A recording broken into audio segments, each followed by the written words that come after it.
All right, we're going to be installing a new range hood. We're going to be installing this series right here, MTR1.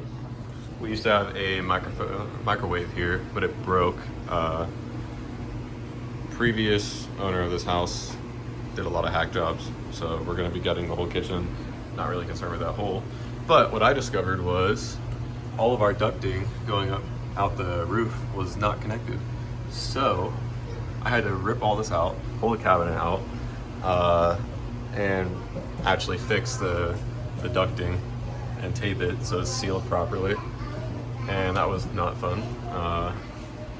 These 52-year-old cabinets took some damage in the process, but these are fairly easy to install.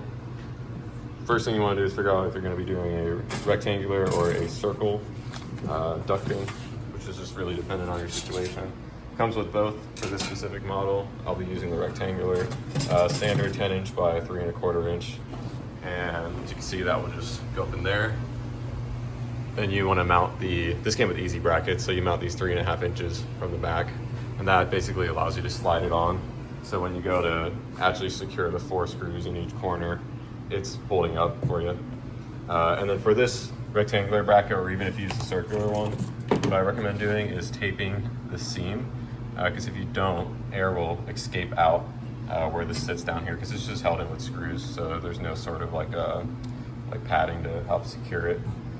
But next thing we'll be doing is running the electrical wire through the hole so we can plug it in the outlet, and then we'll go ahead and mount this thing back up and connect all the wiring for it. All right, wiring's pretty straightforward. Black to black, white to white, green to green right there. I recommend before you mount it, plug it in, make sure it works, which this one does. The lights work. And then go ahead and unplug it before you mount it.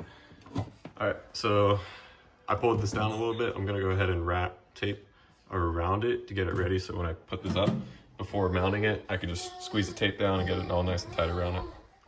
All right, this is what I mean by pre-taping it. You're gonna put the duct tape around it, so when you lift this up, instead of trying to finagle it from inside the cabinet, you could just have somebody hold the range up right here and then reach in, press that tape all around it so it seals. All right, so before we screw it in, come up top, make sure that you don't feel any air blowing out of here, which it looks like that trick worked with the tape. I don't feel anything coming up here, and it's doing a pretty good job sucking everything up from the bottom. So next step is gonna be to install the 4 screws along those corners. So we'll go ahead and do that.